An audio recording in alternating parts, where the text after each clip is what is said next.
أعوذ بالله من الشيطان الرجيم. وإذ قال ربك للملائكة إني خالق بشرا من صلصال من حمأ مسنون فإذا سويته ونفخت فيه من روحي فقعوا له ساجدين. فسجد الملائكة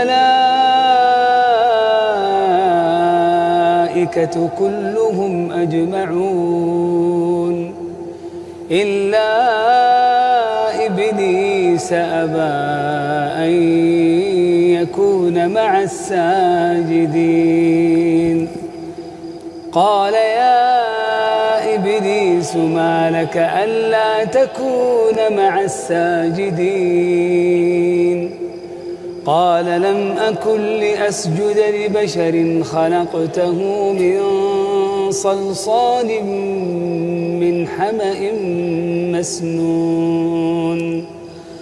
قال فاخرج منها فإنك رجيم وإن عليك اللعنة إلى يوم الدين. قال رب فانظرني إلى يوم يبعثون. قال فإنك من المنظرين إلى يوم الوقت المعلوم. قال رب بما أغويتني لأزينن لهم في الأرض. قال رب بما أغويتني لأزينن لهم في الأرض ولأغوينهم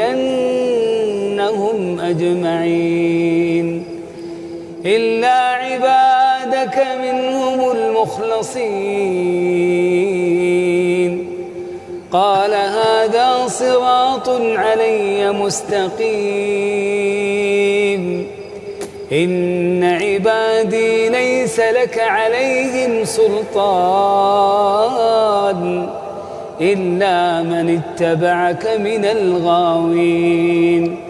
وإن جهنم لموعدهم أجمعين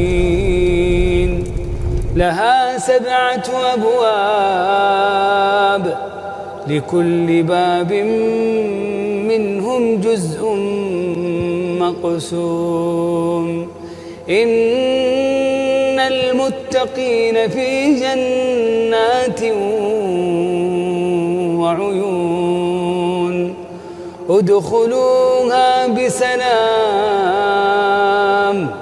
ادخلوها بسلام آمنين. ونزعنا ما في صدورهم من غل إخوانا على سرر متقابلين لا يمسهم فيها نصب وما هم منها بمخرجين.